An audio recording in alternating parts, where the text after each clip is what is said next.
Hello all of you, कैसे हैं आप सभी। और वेलकम करता हूं मेरे अपने इस चैनल पे जिसका नाम है BPAC @किंग। तो दोस्तों, हमने आपसे पहले भी मेंशन किया था और अभी भी मैं बोल रहा हूं कि ये वीडियो उनके लिए फ्रूटफुल है जो 72nd BPSC की प्रिपरेशन कर रहे हैं। और चूँकि थोड़ा सा टाइम का अभाव है, चूँकि बैक टू बैक थोड़े से मेरे अपने काम भी हैं, क्लासेस भी लगे होते हैं, तो इसके कारण से मैं थोड़ा सेशंस लेट लेके आता हूँ। तो अभी चूँकि ये मेरा दूसरा वीडियो है, बाकी मैं अदर प्लेटफॉर्म पे भी पढ़ाने का काम करता हूँ, लेकिन उसको मैं रिवील नहीं करता हूँ क्योंकि वो मेरा थोड़ा सा अपना कंसर्न है उस चीज़ को लेके, ठीक है। तो मैं जो है इस बार इस सेशन को मैं कल भी चूँकि आपके जो चैनल है टेलीग्राम चैनल, उस पे मैं आके ये बात बोला था कि आपको बिल्कुल चिंता करने की ज़रूरत नहीं है। मैं सब्जेक्ट वाइज़ आप लोगों को सारे टॉपिक्स ऑलमोस्ट कवर करा दूँगा। तो आप प्रयास करिए कि आप जो है पूरी तरीके से एक डेडिकेटेड वे में पढ़ाई कीजिए और BPSC 72nd के लिए आपको निश्चिंत रहने की ज़रूरत है। मैं कुछ क्वेश्चंस के इतने कलेक्शंस आपको दे दूँगा, जिससे आपको महसूस होगा कि हाँ, BPSC में जैसे ही क्वेश्चन हम करने जा रहे हैं, वो सारे क्वेश्चंस ईज़िली एक्सेस हो पा रहे हैं हमसे, ठीक है। तो आज जो है हम मॉडर्न हिस्ट्री के कुछ क्वेश्चंस लेके आए हैं और प्रयास करेंगे, ये सारे प्रीवियस ईयर क्वेश्चन हैं, इसके साथ कुछ ऐड ऑन करेंगे इन्फॉर्मेशन को अपने पहले के माइंड में और उसको पढ़ेंगे। तो चलिए बिना लेट किए हुए इस सेशन को स्टार्ट करते हैं। और आपसे एक रिक्वेस्ट है कि अगर आपको ये सेशन अच्छा लगता है तो आप इस वीडियो को लाइक शेयर कीजिए, क्योंकि लाइक शेयर कीजिएगा तो एक कॉन्फिडेंस आएगा मेरे अंदर। जब मेरे अंदर कॉन्फिडेंस आएगा तो डेफिनेटली हम आपके लिए बहुत अच्छा चीज़ कर देंगे।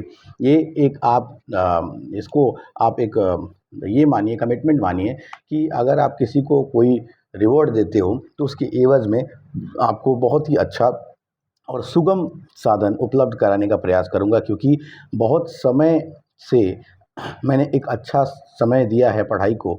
और दूसरी बात ये कि मैं ऐसे नहीं पढ़ता कि वन लाइनर, नहीं, आपको पढ़ना है तो डिस्क्रिप्टिव पढ़िए, थोड़ा नॉलेज लेते चलिए ताकि आपको क्वेश्चन में इंटरेस्ट हो, ठीक है। वैसे आप PYQ की किताब उठा के करना शुरू करोगे तो आपको करना बड़ा मुश्किल लगेगा, इट्स क्वाइट इम्पॉसिबल। लेकिन मेरे साथ अगर आप ये सेशन में आप जुड़ते हो तो आपको लगेगा कि मेरे अंदर कुछ वैल्यू एडिशन हुआ, ठीक है। तो इस चैनल को सब्सक्राइब भी कर लीजिएगा और शेयर कीजिएगा ज़्यादा से ज़्यादा, ताकि मेरे को ये कॉन्फिडेंस हमेशा के लिए बना रहे, ठीक है। तो चलिए स्टार्ट करते हैं इस सेशन को और क्वेश्चन नंबर फर्स्ट लेते हैं। क्वेश्चन में फर्स्ट कह रहा है, which of the following was not an objective of INC indicated by WC Banerjee in 1885। 1885 में WC बैनर्जी द्वारा इंगित भारतीय राष्ट्रीय कांग्रेस के उद्देश्यों में से कौन सा नहीं था। तो देखिए, इसका मतलब ये था कि कौन सा उद्देश्य था जिसको लेके कांग्रेस नहीं बनाया गया था। तो देखिए, ऑप्शन पहला कह रहा है, to promote contact and friendship among Indians protecting the interest of the country. देश के हितों की रक्षा करने वाले भारतीयों के बीच संपर्क और मित्रता को बढ़ावा देना। बिल्कुल सही बात है, ये गलत नहीं है, क्योंकि भारत में इधर उधर लोगों का बाइफरकेशन जो था वो हो गया था और अलग अलग गुट बन गए थे। अलग अलग गुट बनने से क्या हो रहा था, अंग्रेजों को दिक्कत हो रहा था, नीति निर्देशन करने में भी समस्याएं हो रही थी और उनका जो गुस्सा था कहीं कहीं ज्वलंत रूप से भड़क जाता था, जिसके कारण से बहुत लोग मारे भी जाते थे।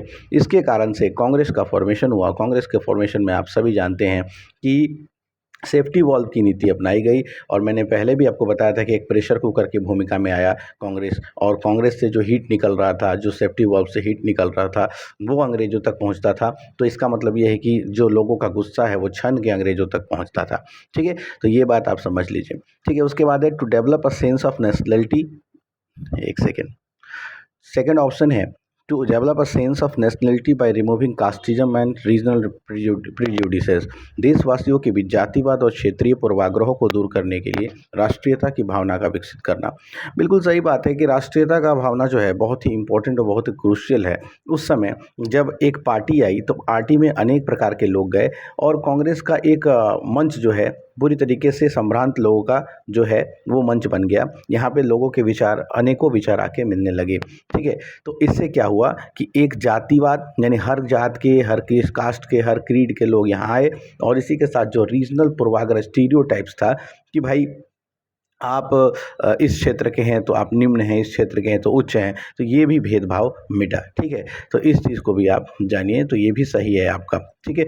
नेक्स्ट है क्या, नेक्स्ट है कि to express views on important social issues with the consent of educated class, शिक्षित वर्ग की सहमति से महत्वपूर्ण सामाजिक मुद्दों पर विचार व्यक्त करना। बिल्कुल कांग्रेस में पहले चरण में, कांग्रेस का जो पहला चरण हुआ उसमें काफ़ी शिक्षित लोग थे, एजुकेटेड थे, कोई डॉक्टर था, कोई वकील था, कोई बिजनेसमैन था। तो कहने का मतलब है कि शिक्षित वर्ग जब जुटे तो यहाँ पे महत्वपूर्ण सामाजिक मुद्दों पर उन्होंने बात करना शुरू किया, तो ये भी एक कारण था। इसके बाद नेक्स्ट है to determine the work for Indian public interest in coming years, यह निर्धारित करना कि आगामी वर्षों में भारतीय लोकहित के लिए किस आधार पर कार्य करना जाए। देखिए यानी कि ये है कि अपकमिंग ईयर्स में भारत में किस तरीके से लोगों का विकास हो और किस प्रकार से शासन होना चाहिए सरकार का, ये निर्धारण भी किया गया। तो इसका जो है चारों के चारों ऑप्शन जो है वो सही है, यानी कि इसका सही उत्तर हो जाएगा नन ऑफ द अबव, यानी कि कोई ऐसा नहीं है जो नहीं था कारण, सारा कारण इसका सही था, ठीक है। नेक्स्ट देखते हैं क्या क्वेश्चन था कि कौन सा कारण नहीं था, ठीक है। तो ये सारे कारण थे, ठीक है। अब आते हैं founder of Congress. Founder of Congress topic है, उससे हम स्टार्ट करते हैं और पहला क्वेश्चन है, दूसरा क्वेश्चन है भारतीय राष्ट्रीय कांग्रेस के संस्थापक कौन थे। तो ये तो बहुत ही आसान प्रश्न है और आप सभी को ये चीज़ पता होगा कि भारतीय राष्ट्रीय कांग्रेस के संस्थापक कौन थे। तो आप मेरे साथ बोलिए एओ ह्यूम, ठीक है। तो एओ ह्यूम जो थे, अभी आपको पता है कि कांग्रेस जो था उसका निर्माण 28 दिसंबर 1885 को हुआ था, गोकुलदास तेजपाल कॉलेज, संस्कृत कॉलेज जो भी है, और वो कहाँ था, पुणे में था, ठीक है। तो यहाँ पे आप लोग ध्यान रखिएगा, कांग्रेस के फर्स्ट सेशन में 72 मेंबर्स ने, 72 प्रतिनिधियों ने भाग लिया था और एओ ह्यूम ने ही इसका निर्माण कराया था। उस समय वहाँ के गवर्नर जनरल वाइसराय डफरिन थे और हमारे जो उस समय वहाँ के वो अध्यक्ष जो थे वो कौन थे, आप कमेंट बॉक्स में हमें बताइएगा। जब कांग्रेस का फॉर्मेशन हुआ था तो पहला अध्यक्ष कौन था, ठीक है, याद रखिएगा ये एक सचिव थे एओ ह्यूम। चलिए नेक्स्ट क्वेश्चन की ओर बढ़ते हैं, नेक्स्ट क्वेश्चन देखते हैं कि नेक्स्ट क्वेश्चन क्या कहता है। नेक्स्ट क्वेश्चन है Ilbert bill controversy. Ilbert bill controversy की बात करें इससे पहले मुझे कमेंट बॉक्स में बताइए कि इल्बर्ट का पूरा नाम क्या था, ठीक है। इल्बर्ट का पूरा नाम क्या है, आप कमेंट बॉक्स में हमें बताएं। चलिए क्वेश्चन देखते हैं कि इल्बर्ट विवाद किससे संबंधित था। इल्बर्ट विवाद क्या था, देखो एक्चुअली में इल्बर्ट विवाद ये था कि जो भारतीयों के मुद्दे थे, जैसे मान लो कि जो ये भारत है, मान लो ये भारत है, ये भारत में रह रहे जो यूरोपीय लोग हैं, तो यूरोपीय लोगों के अब यूरोपीय लोग रहेंगे तो यहाँ पे तो क्राइम भी, ये भी तो क्राइम करेंगे, ऐसा तो नहीं है कि क्राइम नहीं करेंगे। तो इनके केसेस को ये अधिकार दिया गया था कि इनके केसेस को कोई यूरोपियन ही सुनेगा, ना कि भारतीय सेशन जज सुनेंगे।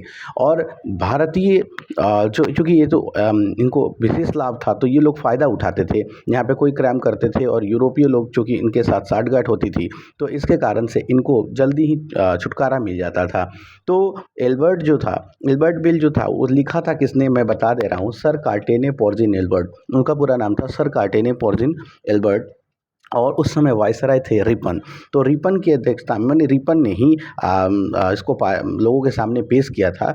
और इसमें क्या था कि यूरोपियन मैटर को इंडियन सेशन कोर्ट में इंडियन मजिस्ट्रेट देखेंगे, ठीक है। यानी कि इंडियन मजिस्ट्रेट का मतलब कि भारतीय, सरल भाषा में समझिए तो भारतीय लोग ही, भारतीय जज ही, जो सेशन जज थे, सत्र न्यायाधीश थे, वही इस मैटर को देखेंगे। इसी को इल्बर्ट विवाद कहा जाता है, इल्बर्ट बिल कहा जाता है। इल्बर्ट बिल के बाद विवाद कैसे हुआ, तो सारे यूरोपियन ने क्या किया, एक मोर्चा खोल दिया। मोर्चा खोलने के बाद फिर से ये बिल को वापस लेना पड़ा। तो चलिए इसका आंसर ढूंढने का प्रयास करते हैं। तो किससे संबंधित था, भारतीयों द्वारा हथियार रखने पर प्रतिबंध, नहीं, बिल्कुल नहीं, हथियार की कोई बात नहीं थी यहाँ पे। Restrictions on newspaper published in Indian languages, नहीं, लैंग्वेज भारतीय भाषाओं के समाचार पत्रों पर प्रतिबंध, ये सब तो था ही नहीं। इसके बाद यूरोपीय लोगों के मुकदमे के संबंध में भारतीय मजिस्ट्रेट पर लगी अयोग्यता हटाना, देखिए ये आपका सही आंसर हो जाएगा, यूरोपीय लोगों के मुकदमे के संबंध में भारतीय मजिस्ट्रेट पर लगी अयोग्यता को हटाना। चलिए नेक्स्ट देखते हैं क्वेश्चन। नेक्स्ट है रजनी पामदत्त ऑब्जर्वेशन। रजनी पामदत्त बहुत ही बेहतरीन और बहुत ही खतरनाक व्यक्ति थे। उनका कोट था कि they both fought imperialism and cooperated with it, which group was he taking about. यानी रजनी पामदत्त जी कहते हैं कि वे साम्राज्यवाद से लड़ते भी थे और सहयोग भी करते थे। ये देखिए, ये जो है बात, ये कांग्रेस के लिए कहा गया था, क्योंकि सबसे पहले कांग्रेस जो था नोबिलिटी यानी बुर्जुआ वर्ग का जो पार्टी था और वो अंग्रेजों से अनुनय भी नहीं करते थे, ठीक है। तो साम्राज्यवाद से ये लड़ते भी थे कभी कभी, जैसे कभी कभी इनको सत्य का बोध हो गया तो ये लोग जो है साम्राज्यवाद से लड़ते थे। ये पामदत्त जी कहते हैं, रजनी पामदत्त जी। तो इनका क्या नाम था कि ये लोग कभी कभी लड़ते भी थे और अंग्रेजों का फिर सहयोग भी कर देते थे। तो ये चीज़ था, क्यों? क्योंकि ये देखिए एक्चुअली क्यों सहयोग करते थे, क्योंकि ये फार्मर वार्मर नहीं थे। ये जो कांग्रेस में पहले स्टार्टिंग फेज में जो लोग थे वो फार्मर नहीं थे, वो एलीट क्लास के लोग थे। एलीट क्लास का मतलब नोबल लोग थे, धनी लोग थे, समृद्ध लोग थे, पढ़े हुए लोग थे। तो इनके पास पैसा था। तो अंग्रेज जब इनको डर रहता था कि अंग्रेजों पर ज़्यादा अगर हम हुक्म चलाते हैं तो ये लोग हमारी संपत्ति को जब्त कर लेंगे। तो ये कारण था जिसके कारण से साम्राज्यवाद से कभी कभी लड़ते भी थे और ज़्यादा हो जाने पर वापस सहयोग भी करने लगते थे अंग्रेजों का। ठीक है, तो चलिए देखते हैं कि इसका सही आंसर क्या होगा। तो हमने अभी आपको बताया था कि इसका आंसर इंडियन नेशनल कांग्रेस होगा। ठीक है, चलिए नेक्स्ट क्वेश्चन देखते हैं। और एक बात आपको और बता दूं रजनी पामदत्त के बारे में कि रजनी पामदत्त जो है उन्होंने ही लेबर मंथली जो है एक पत्रिका निकाली थी। उन्होंने रजनी पामदत्त ने एक लेबर मंथली करके पत्रिका निकाली थी, लेबर मंथली। ठीक है, ये जो है महीने में एक बार निकलती थी और इन्हीं की एक किताब थी, इन्होंने एक बुक लिखी थी, उसका नाम था इंडिया टुडे। ठीक है, आप लोग इसको देखिएगा, इंडिया टुडे इन्हीं की एक किताब थी, बहुत एग्जाम में पूछा जाता है, इसको आप लोग ध्यान रखेंगे। चलिए नेक्स्ट क्वेश्चन देखते हैं। नेक्स्ट क्वेश्चन है सेकंड सेशन डेमोग्राफिक, यानी कि जो दूसरा सत्र था कांग्रेस का, उसके बारे में। तो how many Muslim delegates participated in the second session of INC. देखिए मुसलमान जो थे ना, उसमें जो दूसरा सेशन कांग्रेस का हुआ उसमें मुसलमानों की जो प्रतिनिधि थे वो कितने लोगों ने भाग लिया था? तो इसका ऑप्शन होगा 33 लोगों ने भाग लिया था। एक बात आपको बता देते हैं कि मुस्लिम लीग जो था ना वो एक सबसे बड़ा वर्ग था जो इसमें जुड़ा हुआ था कांग्रेस के साथ। ठीक है, और एक और बात याद रखिएगा कि यहाँ पर जो सबसे इम्पोर्टेंट चीज़ है कि जो फर्स्ट कांग्रेस अधिवेशन हुआ था उसमें मुस्लिम थे, लेकिन इसमें जो है सबसे ज़्यादा मुस्लिम उभर के आए। तो इस चीज़ को आप लोग ध्यान रखिएगा। चलिए नेक्स्ट क्वेश्चन को देखते हैं। नेक्स्ट क्वेश्चन है हमारा प्रोसेस ऑफ स्प्लिट, यानी स्प्लिट का मतलब होता है बिखराव या टूटना। तो आपको पता है कि बंगाल का विभाजन हुआ था, तो उसी के संदर्भ में ये क्वेश्चन है। तो क्वेश्चन है कि the process of split in the Congress began in the early 20th century on. 20वीं सदी के प्रारंभिक वर्षों में कांग्रेस में विभाजन की प्रक्रिया शुरू हुई। ठीक है, ये बात ठीक है कि 20वीं शताब्दी में यानी कि करीब 1900 के आसपास जो कांग्रेस का धीरे धीरे बाइफरकेशन होना शुरू हुआ, पार्टीशन होना शुरू हुआ। तो क्या कारण था उसका? तो पहला है कांग्रेस आंदोलन की रणनीतियों पर। जाहिर सी बात है कांग्रेस आंदोलन की रणनीति जो थी ऐसी थी जिसके कारण से ये स्प्लिट होना था, क्योंकि गरम दल और नरम दल, एक्सट्रीमिस्ट और मॉडरेट्स, इनके बीच में क्लैशेस होते रहते थे स्ट्रैटेजीज को लेके। क्योंकि एक्सट्रीमिस्ट कहते थे कि आप जो है थोड़ा अनुनय विनय करना कम कीजिए, डायरेक्ट हड़ताल कीजिए, भूख हड़ताल कीजिए, आप जो है आंदोलन कीजिए। लेकिन जो मॉडरेट वर्ग थे उनका कहना था कि यार अनुनय विनय से ही जब सब कुछ हो रहा है तो हमको आंदोलन करने की क्या ज़रूरत है, पत्र लिखिए, पत्र पत्रिकाओं से आप किसी को आप अंग्रेजी सरकार को समझाइए कि हमें समस्या है, इस प्रकार से। तो इनके स्ट्रैटेजीज को लेके क्लासेस होते थे। नेक्स्ट ऑप्शन है, ये तो आपका सही है। ठीक है, इसके बाद ऑब्जेक्टिव ऑफ द मूवमेंट, यानी कि मूवमेंट का ऑब्जेक्टिव। जैसे ही ये लोग कहते थे कि आप थोड़ा ज्वलंत तरीके से काम कीजिए, लेकिन ये लोग जो थोड़ा मॉडरेट लोग जो थे, यानी जो नरमपंथी लोग थे, वो गर्मपंथी के आधार पे और गर्मपंथी के मुकाबले थोड़ा नीचे मतलब रह के काम करना चाहते थे। ये जो था एक सबसे बड़ा कारण था, ये भी सही है। इसके बाद पार्टिसिपेशन ऑफ पीपल। अब देखिए क्या हुआ ना कि वहाँ चूँकि कांग्रेस का फॉर्मेशन हुआ था, तो कांग्रेस के फॉर्मेशन में जो नरमवादी लोग थे उनके लोग जो थे वो चाहते थे कि हमारा अध्यक्ष बने, और जो गरम पंथी थे वो चाहते थे कि मेरा अध्यक्ष बने, मेरे जगह पे ये सेशन हो। तो ये जो है एक सबसे बड़ा कारण भी ये भी बना कि पार्टिसिपेशन ऑफ पीपल जो है यहाँ पे डाइल्यूट हुआ या डाइवर्ट हुआ। तो ये ऑल ऑफ द अबव कारण था जिसके कारण से कांग्रेस के अंदर बाइफरकेशन हो गया। ठीक है, नेक्स्ट क्वेश्चन देखते हैं पोस्ट सूरत कंट्रोल, यानी कि जो सूरत का जो विभाजन हुआ इसका क्या कारण था। तो after the Surat split 1907 who had control over the INC, यानी कि 1907 का जब भारतीय राष्ट्रीय कांग्रेस में विभाजन हुआ तो उस समय कांग्रेस पर किसका नियंत्रण था। तो जाहिर सी बात है कि गरमपंथी जो थे वो निकल गए थे और दो ही लोग थे, गरमपंथी और नरमपंथी। तो जाहिर सी बात है नरमपंथी जो है वो सक्सीड करेंगे और ये यहाँ पे बहुत ज़्यादा प्रभाव में आके रहेंगे 1907 में।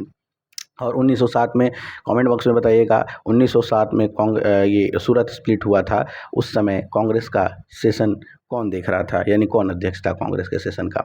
ठीक है, अब नेक्स्ट आते हैं और देखते हैं next question, cause of emergence of groups, यानी अलग अलग ग्रुप कैसे हुए। तो क्वेश्चन है कि किस आंदोलन ने कांग्रेस के विभाजन में योगदान दिया जिससे नरम दल और गरम दल का उद्भव हुआ, यानी कि कौन सा ऐसा कारण था जिसमें दो गुट बने, एक तो बना एक्सट्रीमिस्ट, एक बना मॉडरेट, यानी कि एक बना गरम दल और एक बना नरम दल। तो चलिए ऑप्शन देखते हैं। ऑप्शन ये है स्वदेशी मूवमेंट, ऑप्शन है स्वदेशी movement, quit India movement, non corporation movement और सिविल डिसोबीडियंस मूवमेंट, यानी कि स्वदेशी आंदोलन। इसका मुख्य रीजन था स्वदेशी आंदोलन। स्वदेशी आंदोलन में पूर्ण बहिष्कार रखा गया कि विदेशों की कोई भी वस्तु को हम इस्तेमाल नहीं करेंगे, साफ नकार दिया उन लोगों ने। ठीक है, और कहा कि जो भी विदेशी वस्तुएं आती हैं, चाहे वो उसका प्रोफेशन हो, चाहे कपड़े हो, चाहे कोई भी ऐसा प्रोडक्ट हो, हम उसका यूज़ नहीं करेंगे और हम पूरी तरीके से इसका बहिष्कार करेंगे, स्वदेशी चीज़ों को अपनाएंगे। इसी के कारण से आप देखोगे कि बहुत सारे कॉलेजेस, यूनिवर्सिटीज़ का भी, विश्वविद्यालय दिल्ली में भी आए और बहुत सारे वकीलों ने अपनी वकालत छोड़ी, डॉक्टर ने अपनी डॉक्टरी छोड़ी और अनेक प्रकार के प्रोफेसर्स ने अपने कॉलेजेस को छोड़कर स्वदेशी आंदोलन में जुड़े। तो यही एक कारण था जिसके कारण से आप देख सकते हो कि गरम दल और नरम दल का उद्भव हुआ। ठीक है, तो ये चीज़ आप देखेंगे, इसका ऑप्शन ए सही हो जाएगा, स्वदेशी आंदोलन। नेक्स्ट क्वेश्चन देखते हैं। नेक्स्ट क्वेश्चन है कि swadeshi and boycott word adopted as method of struggle for the first time during, यानी कि स्वदेशी और बहिष्कार को पहली बार संघर्ष के तरीकों के रूप में किसने अपनाया। तो इसका है कि स्वदेशी और बहिष्कार को पहली बार संघर्ष के तरीकों के रूप में अपनाया गया।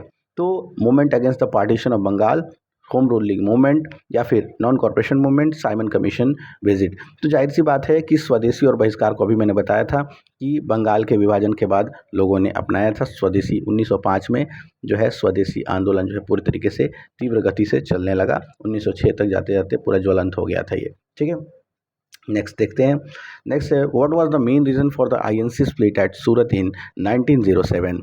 1907 में सूरत में कांग्रेस के विभाजन का मुख्य कारण क्या था। अभी मैंने आपके साथ डिस्कस किया था, लेकिन चलिए अब आई ऑप्शन देख लेते हैं। चूँकि वीडियो ज़्यादा लंबा हो जाएगा तो थोड़ा सा इन शॉर्ट लेके चलते हैं। बाकी आपको टॉपिक वाइज ऐसे आपको चाहिए कि हाँ आप टॉपिक वाइज मुझे पढ़ा दीजिए तो मैं डेफिनेटली वैसा भी सेशन लेके आऊँगा।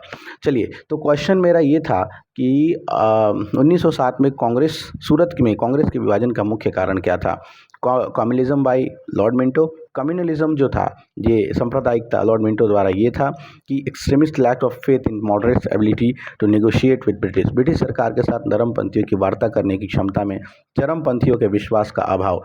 बिल्कुल सही बात है कि जो ब्रिटिश सरकार थे वो अधिकतर जो थे, क्योंकि देखिए आप अगर हमला नहीं कीजिएगा तो आपके लोग ज़्यादा पूछने वाले होंगे और जो व्यक्ति थोड़ा ज्वलंत होगा, सीधा सच बोलेगा, उसके दोस्त कम बनेंगे।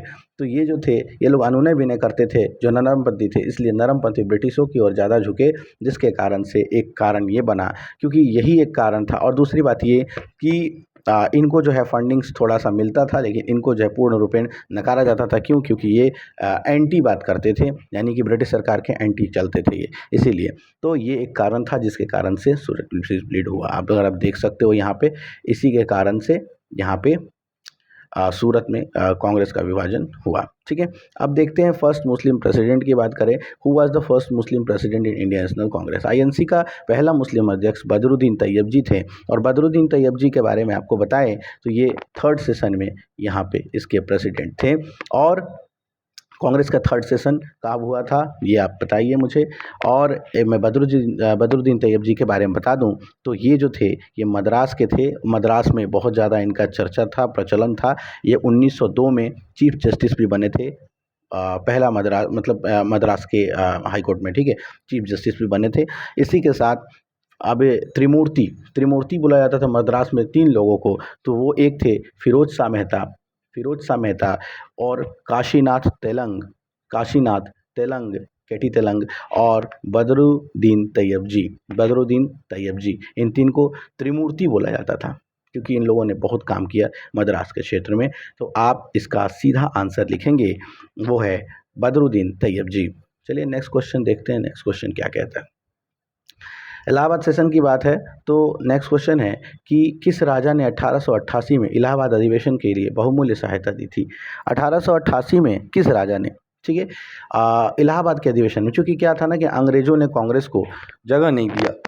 जब जगह नहीं दिया तो ये अपने दरभंगा के जो राजा थे, ये दरभंगा के राजा महाराज जो थे, इन्होंने एक पैलेस खरीदा और पैलेस खरीद के दान कर दिया कांग्रेस को, ताकि यहाँ पे कांग्रेस का सेशन हो सके। तो दरभंगा के राजा जो थे उन्होंने काफ़ी सहयोग दिया था। ये इनका नाम था लक्ष्मेश्वर सिंह, इनका नाम था लक्ष्मेश्वर सिंह, और इन्होंने ही भूमिदान की थी 1888 में। तो इसको आप लोग ध्यान रखेंगे। चलिए नेक्स्ट क्वेश्चन देखते हैं। सेफ्टी वॉल्व थ्योरी आपको मैंने पहले ही बताया था, तो इसको ज़्यादा डिटेल नहीं पढ़ेंगे। कांग्रेस में उदारवादियों पर हमला करने के लिए सेफ्टी वॉल्व सिद्धांत का इस्तेमाल किसने किया था? आप इसका आंसर बताइए। WC बैनर्जी, लाला लाजपत राय, रजनी पामदत्त और विलियम वेटरबर्न। तो सीधा बात है कि सेफ्टी वॉल्व का विरोध जो है वो सेफ्टी वॉल्व अब ये बताओ किसने कहा था सेफ्टी वॉल्व? तो सेफ्टी वॉल्व लाला लाजपत राय जी ने कहा था कि सेफ्टी वॉल्व इस्तेमाल कर रही है कांग्रेस, भारतीय लोगों को एक कांग्रेस का मंच देके और उनके गुस्सों को बाइफरकेट करने का काम कर रही है, अलगाव करने का काम कर रही है, ताकि उनका गुस्सा ठंडा पड़ जाए। तो ये लाला लाजपत राय जी ने कहा था, और ये बहुत ही ज्वलंत नेता थे उस समय के, और बहुत ही क्रांतिकारी भी थे। आगे चल के इनका और भी हम लोग डिस्कस करेंगे इनके बारे में। मेथड क्रिटिसाइज का है कि extremist name the moderate method of prayer, petition and protest as. गर्मपंथियों ने नरमपंथियों की प्रार्थना, याचिका और विरोध की पद्धति को क्या नाम दिया? तो जाहिर सी बात है कि वीरता तो नाम देंगे नहीं। इसके बाद भिक्षावृत्ति की राजनीति, जी हाँ यही होगा इसका आंसर, भिक्षावृत्ति यानी कि भीख मांगने की राजनीति, कि आप हम हमसे भीख मांग रहे हैं कि प्लीज़ हमको दे दीजिए, आपका इच्छा है, आप चाहे तो हमें मार के भगा दें या फिर आप हमको दीजिए। तो ये एक कारण था, तो भिक्षावृत्ति ही सही इसका आंसर हो जाएगा। नेक्स्ट क्वेश्चन देखते हैं। तो नेक्स्ट क्वेश्चन है कि स्वदेशी आंदोलन भारत में किसके दौरान हुआ था? Champaran Satyagraha, anti Bengal partition agitation, Bengal विभाजन विरोधी आंदोलन, रॉलेट एक्ट प्रोटेस्ट और नॉन कॉर्पोरेशन मूवमेंट। जाहिर सी बात है कि स्वदेशी मूवमेंट किसके लिए हुआ था? 1905 में क्या हुआ था? बाइफरकेशन हुआ था, पार्टीशन हुआ था बंगाल का, इसके लिए ये हुआ था anti Bengal partition agitation, Bengal विभाजन विरोधी आंदोलन। और इसको किसने किया था? कर्जन ने किया था। बंगाल विभाजन किसने किया था? कर्जन ने किया था। इस चीज़ को आप लोग ध्यान दीजिएगा। अच्छा, इसी समय स्वदेशी मूवमेंट चला था, तो स्वदेशी मूवमेंट के बारे में दो चार चीज़ आप लोगों को बता देता हूँ, याद रखिएगा, इसको बार बार मैं नहीं बताऊँगा, इसको मेंशन कर लीजिएगा। उस समय क्या हुआ था? वंदे मातरम थीम जो है, वंदे मातरम थीम जो है आया था, इसको गाया गया था। इसी के साथ राष्ट्रीय शिक्षा परिषद, नेशनल एजुकेशन काउंसिल, राष्ट्रीय शिक्षा परिषद, इसका निर्माण हुआ था। इसी के साथ नेशनल कॉलेज ऑफ बंगाल की स्थापना हुई थी, जिसके प्रिंसिपल बनाए गए थे Aurobindo Ghosh. National College of Bengal, ये अरबिंदो घोष को बनाया गया था उस समय, उसका प्रिंसिपल। और उसके बाद बंगाल पार्टीशन जो है, इसमें जो मेन लीडर जो थे, जिन्होंने भूमिका निभाई थी कि यहाँ पे ये सब सारी चीज़ें हो स्वदेशी मूवमेंट के, तो इसमें दो नेता जो थे बहुत ही पीक पर चलते थे, SN बैनर्जी और कृष्ण कुमार मित्र। ठीक है, SN बैनर्जी और कृष्ण कुमार मित्र, ये याद रखिएगा आप लोग, ये बहुत ही इंपॉर्टेंट है, इसलिए मैं आप लोगों को बता दिया। ठीक है, चलिए नेक्स्ट क्वेश्चन देखते हैं। नेक्स्ट क्वेश्चन क्या कहता है? Swadeshi and boycott war first adopted as struggle methods during. Swadeshi और बहिष्कार को संघर्ष के तरीकों के रूप में अपनाया गया था। संघर्ष के तरीकों के रूप में क्यों? पार्टीशन ऑफ बंगाल, बंगाल के विभाजन के रूप में, home ruling movement, Simon commission. जाहिर सी बात है, ये सब जाने की ज़रूरत नहीं है, सीधा बात है, स्वदेशी और बाइकॉट किसके लिए अपनाया गया था? बंगाल के पार्टीशन के रूप में। चलिए नेक्स्ट क्वेश्चन देखते हैं। नेक्स्ट क्वेश्चन है, declaration of partition of Bengal was made on. Bengal विभाजन की घोषणा कब की गई थी? तो देखिए, घोषणा की गई थी 19 जुलाई 1905 को। ठीक है, बंगाल विभाजन की घोषणा हुई थी 19 जुलाई 1905 को, और इसको लागू किया गया था 16 अक्टूबर 1905 को। ठीक है, 16 अक्टूबर 1905 को कर्जन उस समय यहाँ के वायसराय थे। ठीक है, ये बात आप लोग ध्यान दीजिएगा। फिर दिसंबर 1911 में ये घोषणा की गई थी कि बंगाल पार्टीशन कैंसिल होगा, और यहाँ से फिर कलकत्ता से दिल्ली इसकी राजधानी लेके चली जाती थी। ठीक है, यानी कि दिल्ली जो है राजधानी बन जाती है 1912 में। यहाँ से दिल्ली से राजधानी हट जाती है, और चूंकि वहाँ से उस समय हार्डिंग जो है वहाँ के वो रहते हैं, गवर्नर जनरल। ठीक है, तो ये चीज़ आप लोग ध्यान रखिएगा। सॉरी, वायसराय रहते हैं। तो ये चीज़ है, ठीक है। और कोई भी गलती होती है तो उसको थोड़ा आप लोग एडिट भी कर लिया कीजिए, क्योंकि इंसान 100% कभी भी सत्य नहीं होता या 100% कभी भी सही नहीं होता, ठीक है। तो इसको थोड़ा सा आप लोग इग्नोर भी करेंगे, क्योंकि इंसान की एक फितरत है कि जब वो पॉजिटिवनेस देखता है तो पॉजिटिवनेस ही देखता है, लेकिन एक इंसान ऐसा होता है कि वो एक नेगेटिव, चाहे वो 10 कमेंट पॉजिटिव हो, एक नेगेटिव हो, तो वो नेगेटिव पर ज़्यादा ध्यान देता है। और हम लोग लगभग उसी प्रकार के व्यक्ति हैं, इसलिए हम लोग को थोड़ा सुधार करने की आवश्यकता है। इसके लिए आप मेडिटेशन का प्रयोग कीजिए और ज़्यादा पॉजिटिव चीज़ों को पढ़ना शुरू कीजिए, इससे आपके अंदर आपके पर्सनालिटी में विकास होगा। चलिए नेक्स्ट क्वेश्चन देखते हैं। बंगाल विभाजन के बाद कौन सा आंदोलन शुरू हुआ? बंगाल विभाजन के बाद सविनय अवज्ञा तो शुरू हुआ नहीं। आप बताइए सविनय अवज्ञा कब हुआ था? कमेंट बॉक्स में जरूर बताइएगा सविनय अवज्ञा कब शुरू हुआ था। CDM 1 और CDM 2 दोनों बताइएगा कब शुरू हुआ था। CDM मतलब होता है सविनय अवज्ञा आंदोलन पहला चरण और दूसरा चरण, यानी civil disobedience movement first phase and second phase. तो चलिए बंगाल विभाजन के बाद क्या हुआ? स्वदेशी मूवमेंट प्रारंभ हुआ। क्या हुआ? स्वदेशी मूवमेंट प्रारंभ हुआ। आप लोग याद रखिएगा, मैंने बताया था स्वदेशी में क्या हुआ था क्या नहीं हुआ था, सारा कुछ बता चुका हूँ। नेक्स्ट क्वेश्चन है, 1905 में किया गया बंगाल विभाजन कब तक बना रहा? यानी कि ये कब तक रहा? तो 1911 में सम्राट जॉर्ज पंचम द्वारा निरस्त किए जाने तक। ये दिसंबर 1911 में सम्राट जॉर्ज पंचम ने ही इसको कैंसिल किया और कलकत्ता से राजधानी दिल्ली को शिफ्ट किया, ठीक है। और यहाँ पे आप लोग याद रखिएगा कि यहाँ पे एक और फैसला लिया गया था जिसमें बंगाल से बिहार को अलग किया गया था, ठीक है। ये चीज़ भी आप लोग ध्यान रखिएगा, वो हम लोग पढ़ेंगे आगे। Flaw of swadeshi movement. The main drawback of the swadeshi movement was its inability to gain support from. Swadeshi आंदोलन का मुख्य दोष यह था कि यह किसका समर्थन प्राप्त करने में सक्षम नहीं था।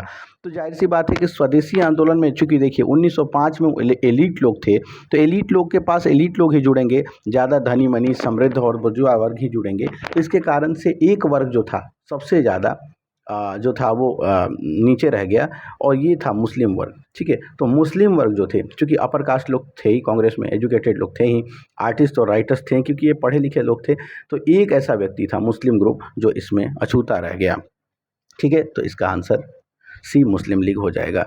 Title of Lokmanya. अब आते हैं अपने बहुत ही फेमस और शानदार पर्सनालिटी के व्यक्तित्व जो हैं बाल गंगाधर तिलक। तो Bal Gangadhar Tilak became to be known as Lokmanya Tilak when. देखिए बाल गंगाधर तिलक को लोकमान्य के नाम से कब जाना गया? वे एक लोकप्रिय शिक्षक थे। उन्होंने एक लोकप्रिय समाचार पत्र शुरू किया। सरकार ने उन्हें रैंड हत्या मामले में अभियुक्त बनाया और उन्होंने शिवाजी और गणपति उत्सव शुरू किए। तो इसका आंसर होगा C, government accused him in the Rand murder case. देखिए हुआ क्या था कि रैंड और अयस्ट को, देखिए रैंड जो था ये अध्यक्ष था प्लेग कमेटी का, ठीक है। उस समय एक बीमारी फैली थी प्लेग।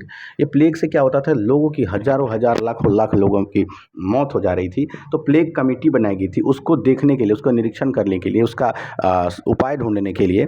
तो एक कमेटी बैठी थी। उस कमेटी के लोग जो थे घर के महिलाओं को घर के महिलाओं के साथ गलत व्यवहार करते थे। ये लोग घर में जाते थे और उनकी महिलाओं से गलत व्यवहार करते थे। लोकमान्य तिलक जो थे, बाल गंगाधर तिलक जी ने इस चीज़ का आवाज़ उठाया। अपनी एक ज्वलंत पत्रिका जो उनकी थी वो कौन सी थी पत्रिका, वो मुझे आप बताइए। उसी पत्रिका में उन्होंने ये आवाज़ उठाई थी कि ये जो है हमारे आत्मा के साथ खेला जा रहा है। इसी के कारण से उन्होंने फिर एक अपने लेख में इसको लिखा था कि ये हमारी आत्मा के साथ खेला जा रहा है, जो कि सही नहीं है। और इसी से और फिर आगे चल के इन्होंने शिवाजी महोत्सव और गणपति महोत्सव था, एक महोत्सव में उन्होंने कहा कि शिवाजी महोत्सव में उन्होंने कहा कि जो है कि नहीं, जो हमारे एक औरंगजेब का मारना जो है वो उनका सही था। शिवाजी का जो है औरंगजेब को मारना, सॉरी शिवाजी का एक कौन था, मैं उसका नाम अभी याद नहीं आ पा रहा है मुझे। उसका नाम उन्होंने लिया था, मुसलमान शासक था, उसका नाम उन्होंने लिया था, बोला था कि उसको मारना भूल नहीं थी, ठीक है। तो आपको अगर याद होगा तो कमेंट बॉक्स में बताइएगा, मैं उसे कमेंट बॉक्स में इसको लिख दूंगा, ठीक है। तो उन्होंने कहा था कि इसको मारना भूल नहीं थी, जिससे प्रभावित होकर चापेकर बंधुओं ने क्या किया था, ये जाकर और रैंड और अयस्ट की हत्या कर दी थी। रैंड अध्यक्ष था और अयस्ट उसका जो है सहायक था, ठीक है। तो उन दोनों की हत्या कर दी थी। तो इसी के अपराध में चापेकर बंधुओं को जो था वो फांसी दे दी गई थी और इनको बाल गंगाधर तिलक को 18 माह की सज़ा दे दी गई थी। 18 माह की सज़ा भुगते थे। ये पहली बार इनको जेल हुआ था। तो इसी के साथ जब ये जेल से वापस आए तो इनको लोग लोकमान्य कहे जाने लगे, यानी कि लोगों के बीच में बहुत ही प्यारे बोले जाने लगे ये। ठीक है, तो यानी कि बाल गंगाधर तिलक को ख्याति मिली तो जब ये जेल गए। ठीक है, तो यही है, सरकार ने उन्हें रैंड हत्या मामले में अभियुक्त बनाया था। 18 माह की सज़ा हुई थी उनको। ठीक है, फादर ऑफ अनरेस्ट वैलेंटाइन सिरोल ने कहा था इनको। तो ये वैलेंटाइन सिरोल जो है फादर ऑफ अनरेस्ट, क्यों, भारतीय अशांति का जनक इनको कहा था। इसी के कारण से केस लड़ने वहाँ गए भी थे, जिसके कारण से इनका जो थोड़ा समय था बीच में वो ब्लैंक हो गया था। तो ये बात आप लोग ध्यान रखिएगा कि वैलेंटाइन सिरोल ने ही अशांति का जनक कहा था बाल गंगाधर तिलक को। चलिए नेक्स्ट क्वेश्चन देखते हैं। नेक्स्ट क्वेश्चन है land act. When was the Punjab land alienation act passed? Punjab भूमि हस्तांतरण अधिनियम कब लागू हुआ था? तो ये 1900 में लागू हुआ था। इसको आप लोग ध्यान से पढ़िएगा, 1900 में ही ये लागू हुआ था। अच्छा, ये पंजाब लैंड ट्रांसफ़र एक्ट क्या था? तो ये समझ लीजिए आप कि इसमें भूमि की खरीद, यानी कि भूमि का जो परचेज है, खरीद है और इसकी बिक्री, इसमें 15 साल की सीमा लगा दी गई कि भाई कोई भी 15 साल तक किसी की लैंड को बेच नहीं सकता था या फिर खरीद नहीं सकता था। इससे क्या हुआ कि साहूकार वर्ग हतोत्साहित हुए, क्योंकि साहूकार वर्ग को तो चाहिए था कि आप लगान ना दीजिए, आपका ज़मीन हथिया लिए किसी और को बेच दिया। लेकिन इससे क्या हुआ, साहूकार लोगों को चांसेस नहीं मिल पा रहा था, जिसके कारण से जो गैर कृषक कृषक से गैर कृषक वर्ग जो था वो, मतलब एक कहा जाता है ना कि कृषक से गैर कृषक वर्ग को ज़मीन ट्रांसफ़र करने से इनको रोक दिया गया, साहूकार को। क्योंकि यही थे, कृषक लोगों से ज़मीन साहूकार ले लेते थे और गैर कृषकों को बेच देते थे। तो वो गैर कृषक मतलब ज़मींदार होते थे या फिर बड़े धनवान लोग होते थे। तो वो लोग क्या करते थे, फिर यही कृषकों को यहाँ पे पूरी तरीके से दर्दनाक तरीके से इनका यूज़ करते थे। फिर ज़मीन भी नहीं देते थे। ज़ाहिर सी बात है, किसान जो है उतना लगान भर नहीं पाता था, जिसके कारण से उनकी ज़मीन छिन जाती थी। तो ये एक कारण था। तो इसी को जो है रोक लगाया गया था पंजाब लैंड ट्रांसफ़र एक्ट 1900, यानी कि पंजाब भूमि हस्तांतरण अधिनियम। ठीक है, तो इसको लाया गया था। आप लोग इसको ध्यान दीजिएगा। तो ये आपका सही उत्तर 1900 हो जाएगा। चलिए नेक्स्ट क्वेश्चन देखते हैं। Under whose leadership was the state department established? राज्य विभाग की स्थापना किसके नेतृत्व में की गई थी? तो राज्य विभाग की स्थापना सरदार पटेल की अध्यक्षता में की गई थी। और एक बात और आपको याद रखना है कि 25 जून 1947 को राज्य विभाग बनाया गया था, जिसमें रियासतों का विलय करना था। यानी जितने प्रोविंसेस हैं इनके विलय का काम जो था वो सरदार पटेल जी का काम था। बहुत ही धुरंधर और बहुत ही उच्च छवि के व्यक्ति थे सरदार पटेल जी, जिनसे हमें प्रेरणा लेनी चाहिए। इन्होंने ही भारत को यूनाइट किया।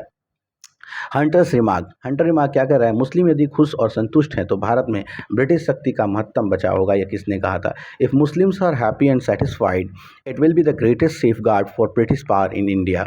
Who wrote this? ये किसने बोला था? तो ये याद रखिएगा, ये बोला था डब्ल्यू हंटर ने। अब डब्ल्यू मतलब वर्ल्ड वाइड मत समझिएगा। डब्ल्यू यानी कि विलियम विल्सन हंटर। इन्होंने 1881 में ये जो थे, इन्होंने इनको भारत का गजेटियर, फर्स्ट भारत का गजेटियर बनाया गया था। भारत का गजेटियर जो थे यही बने थे सबसे पहला। ठीक है, डब्ल्यू हंटर। और इन्होंने कहा था कि मुसलमान वर्ग अगर जो खुश होते हैं तो एक जो है तबका जो है एक महत्तम बचाव होगा शक्ति का। ब्रिटिश मतलब ज़्यादातर लोग जो थे उनको दबाने के लिए, अंग्रेज़ों का जो बल था ज़्यादा दबाने के लिए मुस्लिमों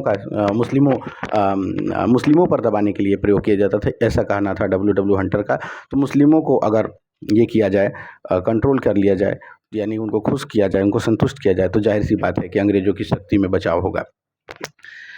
अब आते हैं next question 26 number. Who was the founder of स्वदेशी बांधव समिति? स्वदेशी बांधव समिति के संस्थापक कौन थे? ये फेवरेट क्वेश्चन है, इसको बता देना चाहिए लोगों को। इसका आंसर अश्विनी कुमार दत्त। अश्विनी कुमार दत्त जो थे ये क्या थे? स्वदेश बांधव समिति के अध्यक्ष थे। ठीक है, तो इस संस्थापक से, सॉरी। तो इस चीज़ को आप लोग देख लीजिएगा, ये आपके लिए बहुत ही महत्वपूर्ण है। नेक्स्ट क्वेश्चन देखते हैं। गांधी जी इन साउथ अफ्रीका। देखिए, गांधी जी के बारे में एक क्वेश्चन है कि for whose legal problem was Mahatma Gandhi call to South Africa in 1893। किसकी कानूनी समस्या के समाधान के लिए महात्मा गांधी को 1893 में दक्षिण अफ्रीका बुलाया गया था? तो यहाँ पे शेख अब्दुल्ला, टीटू मीर, इमदाद इमाम और एक है दादा अब्दुल्ला। तो जाहिर सी बात है दादा अब्दुल्ला वहाँ के व्यापारी थे साउथ अफ्रीका के, तो वहाँ इन्होंने अपने केस को लड़ने के लिए महात्मा गांधी को बुलाया था और यहीं पे महात्मा गांधी गए थे, उनका केस लड़े थे और उनको बाद में जीत भी दिलाई थी। एक्चुअली ये केस जो था उनके भाइयों के बीच में संपत्ति के विभाजन को लेके था, ठीक है। उन्हीं के भाई उनके जो चचेरे भाई थे, उन्हीं के बीच में जो केसेस चल रही थी और इनमें वो लोग ज़्यादा अपना हिस्सा मांग रहा था, जबकि दादा अब्दुल्ला जो थे अपने हिस्सा के लिए महात्मा गांधी को भारत से बुलाए थे केस लड़ने के लिए और बाद में महात्मा गांधी इस केस को जिताते भी हैं, ठीक है। नेक्स्ट क्वेश्चन है in which year was the Punjab Hindu Sabha establish. Punjab Hindu सभा की स्थापना कब की गई थी? तो पंजाब हिंदू सभा की स्थापना 1909 में की गई थी। आप लोग इसको ध्यान देके रखिएगा, ठीक है। अब इसमें दो लोग थे, एक थे पंजाब हिंदू सभा में दो लोग थे, एक थे लालचंद और एक थे यूएन मुखर्जी। ये दो लोग थे, इन्होंने ही पंजाब हिंदू सभा की स्थापना की थी। इस बाद में अब पंजाब हिंदू सभा के बाद यहाँ पे हिंदू सभा भी स्थापित किया गया 1915 में, ठीक है। 1915 में हिंदू सभा भी स्थापित किया गया, पहले पंजाब हिंदू सभा फिर उसके बाद हिंदू सभा। चलिए नेक्स्ट क्वेश्चन देखते हैं। नेक्स्ट क्वेश्चन है कि in the first phase of the government what was the understood and coordinated by extremist leadership. स्वतंत्र आंदोलन के प्रथम चरण में अतिवादी नेतृत्व द्वारा निम्नलिखित में से किसको साझा और संगठित किया गया? तो एक्सट्रीमिस्ट द्वारा किसको संगठित किया गया, मतलब जो गर्मपंथी लोग थे वो उनके द्वारा किसको संगठित किया गया, किसको समझा गया? तो ये क्या है इसका? Arya Samaj, Indian university act 1904, boycott, स्वदेशी movement and non corporation movement. तो किसको समर्थित किया गया था, किसको संगठित किया गया था? तो उन्होंने कहा कि बायकॉट और स्वदेशी मूवमेंट, बहिष्कार और स्वदेशी आंदोलन का ही प्रयोग किया जाना चाहिए, तो इसलिए इसको साझा किया था। इस चीज़ को आप लोग देख लीजिएगा, ठीक है। तो ये चूंकि ये इंट्रोड्यूस किया गया था गर्मपंथियों के द्वारा ही, ठीक है। चलिए नेक्स्ट क्वेश्चन देखते हैं। नेक्स्ट क्वेश्चन है 30 नंबर और ये क्वेश्चन कह रहा है when did the Chauri Chaura incident takes place. देखो हुआ क्या था एक्चुअली, चौरी चौरा क्यों हुआ था? तो असहयोग आंदोलन की बात चली थी महात्मा गांधी जी द्वारा और 1 अगस्त से ये प्रारंभ होना था और 1 अगस्त 1920 से प्रारंभ होना था। महात्मा गांधी जी ने इसका शुरुआत किया था और इसका बहुत ज़्यादा व्यापक लेवल हुआ था, पूरे भारत भर में ये विशाल आंदोलन हो रहा था, जिसके कारण से बहुत अंग्रेज जो थे प्रभावित थे इससे और ये लोग ये सत्य और अहिंसा की मार्ग पर चल के बिना कोई हिंसा के, बिना कोई भेदभाव के ये लोग एक साथ आंदोलन कर रहे थे। तो हुआ क्या कि जब ये चौरी चौरा कहाँ है? ये गोरखपुर में, ठीक है। गोरखपुर में एक ज़िला है, वहाँ पे एक थाना था और थाना में जो लोग हैं बहुत सारे लोग जो हैं वो चूँकि वहाँ पे ये हिंसा भड़काना था तो अंग्रेज़ों ने क्या किया, इनको थोड़ा सा परेशान किया। अंग्रेज़ों ने परेशान किया तो ये लोग जो हैं गुस्सा हो गए और जब ये गुस्सा हुए तो इन्होंने इस थाने में लोगों को जलाकर मार डाला। मतलब बहुत सारे यहाँ पे बहुत ज़्यादा ये हुआ, सारे लोग जो हैं वो मारे गए। 4 फरवरी 1922 को ये हुआ था और इससे क्या हुआ कि जो है हमारा जो ये चौरी चौरा है, ये असहयोग आंदोलन है, वो पूरी तरीके से उसको महात्मा गांधी ने वापस ले लिया। तो इसका जो अनुमोदन है वो नागपुर अधिवेशन में किया गया था। जो ये जो असहयोग आंदोलन है उसका अनुमोदन जो है वो नागपुर अधिवेशन में किया गया था। अब ये बताइए कि नागपुर अधिवेशन कब हुआ था? जब असहयोग आंदोलन अनुमोदित किया गया था, ठीक है। ये आप लोग मुझे बताइएगा कमेंट बॉक्स में। और उस अधिवेशन के अध्यक्ष कौन थे ये भी मुझे बताइएगा। चलिए मैं इसको बता देता हूँ, सी विजय राजगोपालाचारी जो थे इसके अध्यक्ष थे। बस आप मुझे ये बताइए कि नागपुर अधिवेशन कब हुआ था। चलिए नेक्स्ट क्वेश्चन देखते हैं। नेक्स्ट क्वेश्चन है role of history in nationalism. 19वीं सदी के अंत में इतिहास के अध्ययन ने राष्ट्रवाद की भावना पैदा करने में किस प्रकार मदद की? 19वीं शताब्दी के अंत में। चलिए देखते हैं इसका ऑप्शन। एक इंग्लिश वाले भी ले लेते, नहीं तो हमको गुस्सा होंगे वो लोग। How did the study of history help creates a sense of nationalism in the late 19th century. यानी कि 19वीं शताब्दी के अंत में अगर इतिहास का अध्ययन होता है तो उसमें राष्ट्रवाद की भावना पैदा करने के लिए कौन मदद करा, किसने मदद की, यानी क्या कारण था? तो एक था गौरवशाली अतीत के बारे में लिखकर गौरव करने का आग्रह, जाहिर सी बात है अपना इतिहास जो है उसके बारे में लिखना, अपने सभ्यता अपने संस्कृति के बारे में लिखना, उसको उच्च दिखाना, ये एक कारण था। गौरवशाली अतीत के बारे में लिखकर गर्व करने का आग्रह करना। दूसरा, ब्रिटिश शासन के तहत दयनीय स्थितियों को बदलने के लोगों से आग्रह करना कि भाई आप लोग यूनाइट होइए, आप लोग एक होइए और आंदोलन में शामिल होइए ताकि हम लोग अंग्रेजों को उखाड़ फेंकें, ब्रिटिश शासन को उखाड़ फेंकें। ये एक कारण था, ये भी कारण सही है। इतिहास की पुनर्व्याख्या करके भारतीयों को पिछड़ा बताने का खंडन करके, यानी कि भारत में जो उसकी सभ्यता है, संस्कृति है जो चली आ रही है वो हमारे समृद्ध है, हम लोग पहले से ही समृद्ध थे, हम लोग प्रिमिटिव नहीं थे, इस चीज़ को बताने के लिए ही ये चीज़ किया गया था। तो मोर देन अबव इसका सही आंसर हो जाएगा। चलिए नेक्स्ट क्वेश्चन देखते हैं। वंदे मातरम एंथम। देखिए वंदे मातरम की बात करें तो वंदे मातरम जो है वो कलकत्ता सेशन में सबसे पहले गाया गया था। ठीक है, वंदे मातरम जो है वो कलकत्ता सेशन में गाया गया था, पहले सी था, कलकत्ता सेशन में गाया गया था और उसके अध्यक्ष जो थे वो थे आर.एन. सयानी, आर.एन. सयानी। और ये कब गाया गया था? 1896 में। 1896 में वंदे मातरम सबसे पहले गाया गया था और ये कलकत्ता सेशन में गाया गया था। इसके अध्यक्ष आर.एन. सयानी थे। ठीक है, और इसको गाया किसने था? रविंद्रनाथ टैगोर ने गाया था। ठीक है, रविंद्रनाथ टैगोर ने इसको गाया था। और एक और बात आपको बता दें कि वंदे मातरम जो था वो आनंद मठ में लिखा गया था। आनंद मठ एक किताब थी, उसमें लिखा गया था संस्कृत में। ठीक है, वंदे मातरम, और उसके लेखक थे बंकिम चंद्र चटर्जी, बंकिम चंद्र चटर्जी। याद रखिएगा, आनंद मठ नामक पुस्तक था जिसमें वंदे मातरम लिखा हुआ था संस्कृत में। इसके लेखक थे बंकिम चंद्र चटर्जी, लेखक थे बंकिम चंद्र चटर्जी और गायक किसने था? रविंद्रनाथ टैगोर ने। कहाँ गाया गया था? कलकत्ता सेशन में। कब गाया गया था? 1896 में। और कौन अध्यक्ष था 1896 के कलकत्ता सेशन का? तो वो थे आर.एन. सयानी। चलिए आप लोग इस चीज़ को समझ लिए होंगे, इसको नोट्स बना के लिख लीजिएगा। ठीक है, और लास्ट क्वेश्चन देखते हैं और इसी के साथ हमारा जो है ये पीरियड खत्म हो जाएगा। तो अब हम देखते हैं political organisation match. Last question है, ये क्या है? खाकसार। खाकसार ये मुझे मिलाना है और इसको बताना है। ठीक है, चलिए ये है Khaksar, Inayatullah Mashriqi, socialist party C Jayaprakash Narayan, independent labour party doctor B R. Ambedkar और forward bloc A Subhash Chandra Bose. तो इसका आंसर होगा 1 का बी, 2 का सी, 3 का डी और 4 का ए। यानी कि खाकसार किसने लिखा था?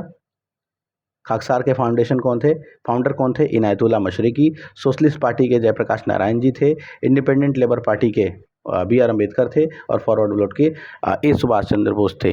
ठीक है, यानी कि ये सुभाष नहीं, सुभाष चंद्र बोस जी थे।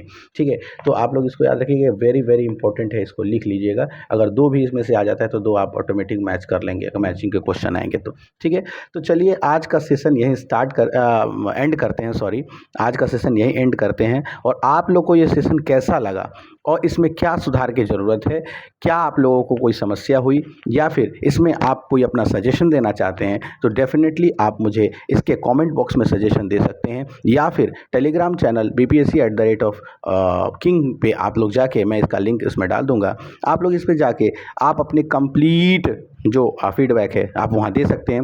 इसके बाद आपसे एक रिक्वेस्ट है जो मैं करना चाहूँगा कि आप इस चैनल को, इस वीडियो को लाइक कीजिए, शेयर कीजिए, ताकि बहुत लोगों को ये वीडियो पहुंच सके और मेरा भी एक कॉन्फिडेंस बढ़ सके, ताकि मैं और ज़्यादा रीच कर सकूं और ज़्यादा आपके। और इसी के साथ मैं एक और बात बता देता हूं कि अगर ये सेशंस ठीक ठाक से चलते हैं तो मैं मेंस के ऐसे सेशन स्टार्ट करूंगा जो पेड बैच नहीं दे सकें आज तक। और ये मेरा अनुभव और मेरे क्वेश्चन लिखने की ईश्वर की कृपा के कारण जो मुझे प्राप्त हुई है, जो मेरे गुरुओं से प्राप्त हुई है, मैं आपको डेफिनेटली उसको दूंगा। तो इसी के लिए आप मेरा चैनल सब्सक्राइब करके रख लीजिए और वीडियोज़ में अपलोड करूँगा तो उसको लाइक शेयर सब्सक्राइब करते रहिएगा। तब तक के लिए आप सभी को ये सेशन कैसा लगा फीडबैक के साथ मुझे बताएं। तब तक के लिए मैं आपसे विदा लेता हूँ। जय हिंद, जय भारत।